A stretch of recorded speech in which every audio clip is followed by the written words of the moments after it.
So imagine waking up in a cold sweat. It's June 1947. You are a world-class athlete getting ready for a massive championship match. Right, arguably the best in your sport at that moment. Exactly. But your sheets are completely soaked and your heart is just hammering because you've just had this vivid, visceral nightmare that you killed your opponent in the ring. Oh, wow. That is terrifying. It is. You actually felt the impact in the dream. You saw him fall. I mean, the psychological weight of a dream like that, it would shatter the focus of almost anyone. And for him, he was completely paralyzed by it. Yeah, you really can't just shake that off. No, not at all. Yeah. He tried frantically to back out of the fight. He was flat out refusing to leave his dressing room. Which is wild for a guy at his level. Right. The promoters were in such a panic that they actually brought a Catholic priest and a minister into the room to counsel him. Wait, they brought in clergy? Both of them, yeah. They were brought in to convince him that, a dream is just a dream and that he had a professional obligation to step into the ring. So he actually listens to them. He puts on his gloves, he walks out under the lights, and he fights. And he wins, right? He does. He scores this devastating knockout in the 8th round. But then, hours later, in a Cleveland hospital, his opponent, this 22-year-old kid named Jimmy Doyle, he dies. Wow. Yeah, he dies from head injuries sustained in the bout. So the nightmare literally materialized into historical reality. It did.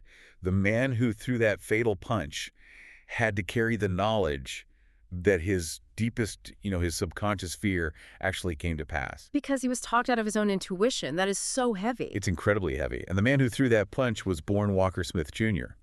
But the world knows him by a name that has basically become synonymous with absolute greatness. Oh, absolutely. Today we are taking a deep dive into the life of Sugar Ray Robinson. Yes. Our mission today is to unpack the story of a man who is universally considered the greatest pound-for-pound boxer of all time. Without a doubt. We're going to explore his massive 91-fight unbeaten streak, his fierce defiance of corrupt systems, and unfortunately, the tragic physical and financial decline of his later years. And look, for you listening right now, if you've ever seen a modern superstar like an NBA player, a rapper, an actor rolling up to an event with a massive crew of friends, personal barbers and stylists. Classic entourage. Exactly. You are looking at the cultural blueprint drafted by this one man. He didn't just dominate his sport, he literally invented the entire concept of the modern athletic crossover icon. He really did. But to understand how a kid invents that kind of glitzy, high-fashion lifestyle, we have to look at the severe lack of it in his childhood. Right. It was quite the opposite early on. Completely. So walk us through the origins of Walker Smith Jr. Well, his story begins in Ailey, Georgia, and it is defined by sheer economic survival. His father worked as a cotton, peanut, and corn farmer. Which is grueling work. Very grueling. And searching for a way out of that rural poverty, the family eventually moved north to Detroit. But the reality there was, it was just as brutal. How so?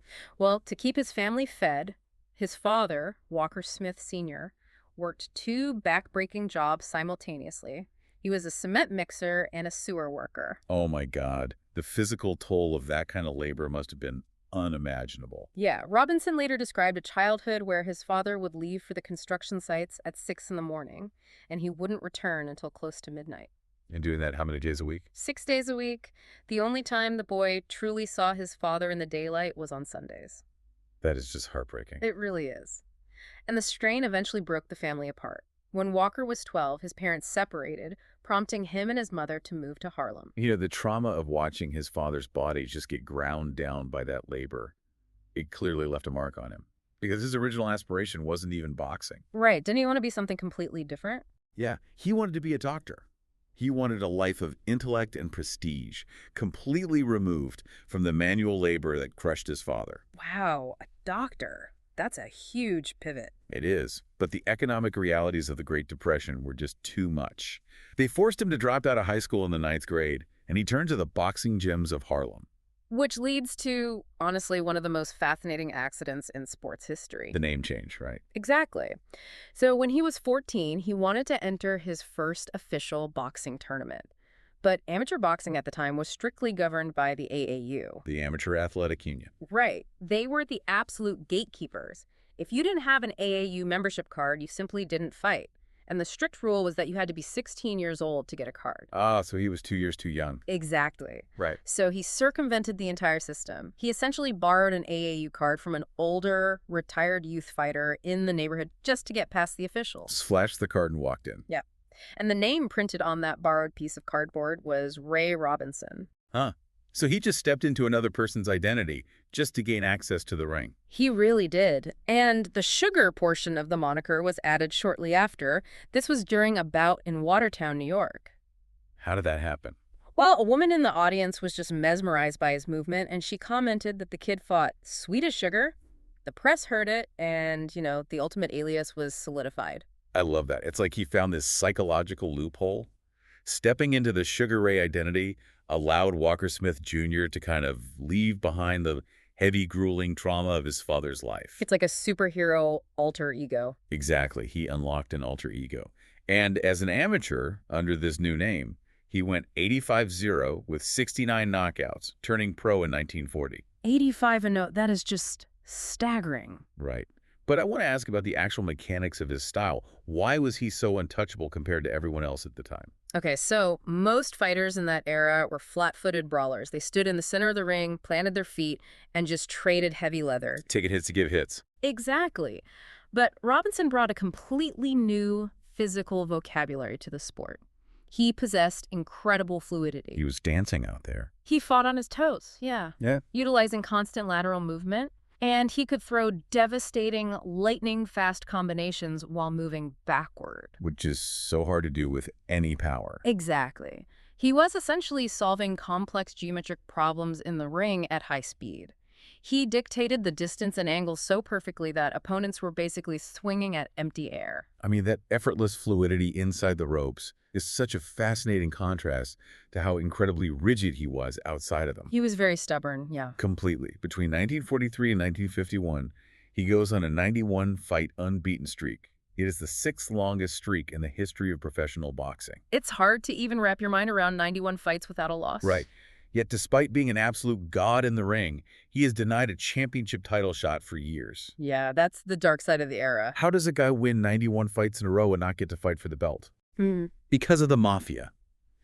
Organized crime had an iron grip on professional boxing during the 1940s. They ran everything. They really did. Yeah. The mob controlled the arenas, the promoters, the ranking systems, all of it. The mechanics of getting a title shot were simple. You signed a contract giving a mob-connected manager a massive percentage of your purses, and you followed their orders. And if you said no? If you refused to play their game, they just froze you out. You could fight all the non-title bouts you wanted, but the championship belt was kept behind a locked door. You can see that absolute refusal to be controlled by the mob as a direct reaction to his childhood. Oh, absolutely. He watched his father get exploited by a system he couldn't fight, and Robinson swore he would never let anyone own his labor. He'd rather be title-less than owned. Exactly. He made himself unbookable for a championship by standing rigidly by his principles, and he only forced a title shot in 1946 after he had become just too popular for the mob to ignore. That fierce defiance of corrupt authority, it carried right over into his military service, too. Oh, the military era is wild. It is. He was inducted into the U.S. Army in 1943 and placed in the Special Services Division. His primary duty was touring military bases and performing exhibition bouts with his childhood idol, Joe Louis, to boost troop morale. Sounds like a pretty decent gig considering the war. You'd think so, but the military was heavily segregated at the time, and Robinson repeatedly clashed with his commanding officers over discrimination. He demanded equality in an era when it was actually dangerous to do so. Very dangerous. He flatly refused to participate in exhibition matches if African-American soldiers were barred from watching them. Good for him. Yeah, he was openly arguing with generals, demanding to dictate his own terms within a deeply segregated military hierarchy during the middle of World War II. Which actually brings up a highly debated incident in 1944. The amnesia. Yes. So he is stationed at a barracks in Brooklyn, waiting to ship out to Europe for a tour. And on March 29th, he completely vanishes. Just gone. A stranger allegedly finds him wandering the streets days later and helps him to a hospital. Robinson wakes up on April 5th, having missed his troop transport, and claims he fell down a flight of stairs and suffered total amnesia. And the military medical staff, they examined him, concluded he was suffering from a mental deficiency, and granted him an honorable discharge shortly after. Okay, I have to ask about the reality of this. What's the big question? Right. A brilliant tactician who refuses to bow to the mafia, who openly argues with military generals, suddenly gets a convenient bump on the head right before shipping out. The timing is incredible. Was this a genuine neurological event, or the ultimate survival tactic to escape a discriminatory system? Look, historians and boxing scholars still debate the legitimacy of the amnesia.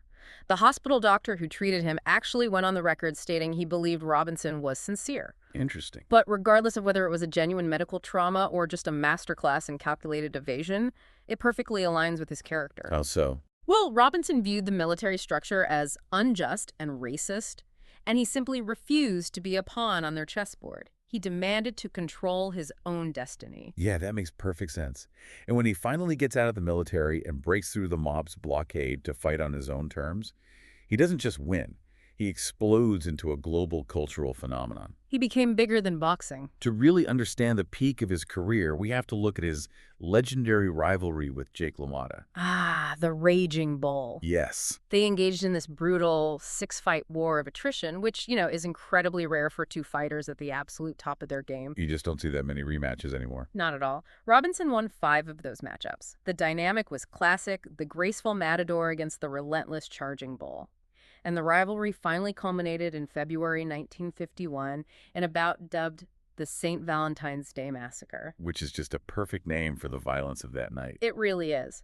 Robinson spent the first 10 rounds utilizing his superior footwork, basically just letting LaMotta exhaust himself by charging forward. Classic rope-a-dope kind of strategy. Right, but while moving. And once LaMotta's battery drained, Robinson planted his feet and unleashed this blinding series of combinations. He finally stopped LaMotta in the 13th round. Wow. It was the first legitimate knockout loss of LaMotta's 95-fight career. 95 fights before being knocked out. That's insane. Right, and LaMotta, who actually had a great sense of humor about his struggles against Robinson, he later joked, "I fought Sugar Ray so often I almost got diabetes." Huh. That is a legendary quote. So with the middleweight title secured, he completely transcends the sport. He takes this massive European tour, and he brings a flamingo pink Cadillac with him across the Atlantic. Which is just an incredible flex for the 1950s. Right. But did he maintain that strict, unbending discipline outside the ring, or did he lean fully into the fame? Oh, he leaned into a lifestyle of absolute extravagance. I mean, he didn't travel alone. He brought 13 traveling companions with him to Europe. 13 people. 13. This traveling city included his lifelong manager, specialized trainers, a personal barber, a masseur, a voice coach, and, according to the sources, a dwarf mascot. Wait, really? Yes, some individuals were on the payroll, in Robinson's own words, just for laughs. That is wild. And actually, during that tour, a French steward at a hotel was trying to describe this massive, highly curated traveling circus. The steward used the French word entourage. Meaning attendants or associates. Right. And Robinson initially pushed back on the term because he viewed these people as his friends, not his employees. Sure. But the phonetic sound of the word entourage appealed to him so much that he actively adopted it. He basically popularized the concept and the word in the modern pop culture lexicon. I mean, he was meeting the president of France, hosting Frank Sinatra and Nat King Cole at his glamorous Harlem restaurant, and literally shutting down city blocks with his victory parades. The ultimate superstar. But that carefully constructed aura of invincibility was incredibly fragile. It was constantly challenged by forces that just couldn't be outboxed. Like fate. Exactly. Let's return to that chilling nightmare from 1947 and the tragic death of Jimmy Doyle. We talked about his defiance and his extravagance, but what was his psychological response to actually taking a man's life in the ring? He was utterly devastated. I mean, he faced immense public scrutiny, including threats of criminal manslaughter charges in Cleveland, though they never actually materialized. Thank goodness. Right. But the true measure of his response came when he learned the driving motivation behind Doyle's career. Doyle had been fighting relentlessly to earn enough money to buy his mother a house. Man, that's heavy. It is. Upon hearing that, Robinson took the earnings from his next 4 professional fights and gave the money directly to Doyle's mother. 4 entire fights. 4 full purses. He ensured she could buy that house. He couldn't reverse the tragedy, but he took profound financial and emotional responsibility for the aftermath. It really reveals a deep well of empathy beneath that flashy flamingo pink exterior. It does, but, fate wasn't the only external force capable of breaking him down. He was also vulnerable to the sheer elements of nature. Right. Which brings us to the 1952 fight against Joey Maxim for the light heavyweight title at Yankee Stadium. Oh, boy. The weather conditions that night were just apocalyptic for a boxing match. It was 103 degrees inside the ring. It was literally a suffocating, humid oven. And Robinson's specific boxing style completely betrayed him in those conditions. The constant lateral movement, the dancing, the blinding speed, all of it required a massive amount of cardiovascular energy. You can't sustain that at 103 degrees. Yeah. He put on a masterclass and built a massive lead on the scorecards, but the heat slowly drained his battery. The temperature was so extreme that the referee, Ruby Goldstein, actually collapsed from heat exhaustion. The referee passed out. Yeah. He had to be replaced in the middle of the fight. And by the end of the 13th round, Robinson's body simply shut down. He collapsed and couldn't answer the bell for the 14th round. Wow. The Sun remains undefeated. It was the only knockout loss of his entire 201 fight career. That's an amazing stat. It is. Following that brutal physical failure, he decides to walk away. She retires with a staggering record of 131 wins, 3 losses, 1 draw, and 1 no contest. An incredible first act. And then he pivots to a career in show business, specifically singing and tap dancing. Which seems so out of left field. It does. How does a master tactician end up tap dancing? Was this just, the ultimate athlete ego trip? Well, the entertainment pivot didn't yield the financial success he hoped for. But calling it a lazy ego trip really ignores the physical reality of what he was doing. Tell me more about that. In his autobiography, Robinson detailed his preparation for a dancing engagement in France. He would run 5 miles every single morning and then practice tap dancing for 5 hours every night. 5 hours of tap. 5 hours. He claimed the sheer cardiovascular endurance required for his dancing routines was more demanding than any training camp he ever endured for a boxing match. Dancing was harder than preparing for 13 rounds with a raging bull. According to him, yes. It kept him in absolute peak physical condition, which honestly he desperately needed, because the tap dancing and his business ventures weren't sustaining his lavish lifestyle. Right. The overhead of his lifestyle finally caught up with him. Oh, big time. Maintaining a 13-person entourage, covering the massive losses of his Harlem restaurant and dry cleaning businesses, and dealing with the punishing tax brackets of the 1950s, it drained his fortune.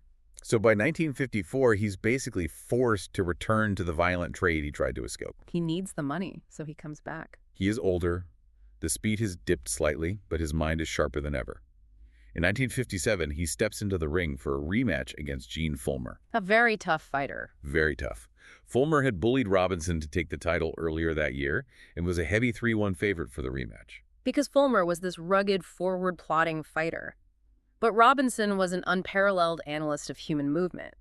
During their first fight, he noticed a microscopic flaw. What was it? When Fullmer threw a body shot, he dropped his right hand just a fraction of an inch, leaving his chin momentarily exposed. So Robinson set a trap. Exactly. In the 5th round, he baited Fullmer into throwing that body shot, and as Fullmer's hand dropped, Robinson fired a lightning-fast left hook right into the gap. Boom. Boxing critics still refer to it as the perfect punch. Fullmer was knocked out cold for the first time in his career. And when a reporter later asked Robinson how far that left hook traveled, Robinson delivered the coldest line imaginable. He said, "I can't say, but he got the message." That is just so good. And that punch made him the first boxer in history to win a divisional world championship 5 times. A huge milestone. Right. But if we pull back and look at the broader trajectory, that perfect punch was really the final brilliant flash of his prime. The financial realities meant he didn't have the luxury of just walking away on top. And this is where the story shifts from triumphant to deeply tragic. He spends the 1960s fighting well into his mid-40s. Which is ancient in boxing years. Exactly. He is traveling to small towns, taking on obscure opponents just to secure a paycheck to cover his mounting debts. It culminated in November 1965 in Pittsburgh against a fighter named Joey Archer. The famed sports author Pete Hamill was in the audience, and he described it as one of the most heartbreaking athletic spectacles he had ever witnessed. Man, I want you to think of his later career like a legendary jazz musician whose hands have developed severe arthritis. That's a great comparison. The underlying genius, the rhythm, the intricate theory of boxing is all still perfectly intact in his mind. but his aging physical body simply cannot execute the notes anymore. Right. Archer wasn't even a power puncher. He admitted it was only the second time in his life he had ever knocked an opponent down. Yet he thoroughly outboxed the pioneer of the sport. He did. The crowd of 9,000 people stood up and applauded Robinson during the fight, but not to celebrate his skill. They did it out of sheer pity. That is incredibly sad. He retired permanently in the locker room after that fight. Yeah. And despite generating roughly $4 million in fight purses during his career, which was an astronomical sum for a black athlete in the 1940s and 50s, the entourage, the businesses, and the taxes had evaporated every single cent. He left the sport completely broke. Let's look at the final monumental tally. He finished his career with 174 wins, 19 losses, 6 draws, and 109 knockouts. Just staggering numbers. But the most telling part of his legacy is a phrase that we use casually today, pound for pound. Where did that actually come from? Sports writers literally invented the phrase specifically to quantify Robinson's greatness. Really? Just for him? Yes, because he moved so seamlessly up the weight classes, starting at lightweight, dominating welterweight, conquering middleweight, and even challenging for light heavyweight. Writers realized that comparing him only to men of his exact size failed to capture his dominance. Right. So they coined the metric pound for pound to declare that irrespective of physical mass, he was the greatest fighter breathing. He laid the foundation for every charismatic athlete who followed. I mean, Muhammad Ali and Sugar Ray Leonard openly patterned their fluid styles, their swagger, and their media personas directly after him. Leonard took the nickname Sugar purely in homage. He stated plainly, "There's no comparison. Sugar Ray Robinson was the greatest." Yet, the final chapters of his life were marked by quiet suffering. He was diagnosed with Alzheimer's disease and diabetes. And his final years were clouded by severe family estrangement. His son publicly accused Robinson's last wife of over-medicating him and keeping his blood relatives locked out of his life. So sad. He passed away in Los Angeles from heart disease in 1989 at the age of 67. A pioneer all the way to the end. He drafted the exact script that modern athletes use today to build leverage, fame, and generational brands. He showed the world that an athlete could be a cultural force, standing up to the mob and the military alike. But I want to leave you with a final thought to consider. We started this deep dive with that terrifying nightmare in 1947, where Walker Smith Jr. dreamed that the boxer he became, Sugar Ray Robinson, killed a man. Right. Looking at how the fortune vanished, the brutal fights for pennies in his mid-40s, the Alzheimer's, and the isolation, did the creation of that larger-than-life persona ultimately consume the creator? It's a haunting question. Is the tragedy of his final years the inevitable tax of being a pioneer who burns too brightly too early? Did Sugar Ray Robinson in the end extinguish Walker Smith Jr.?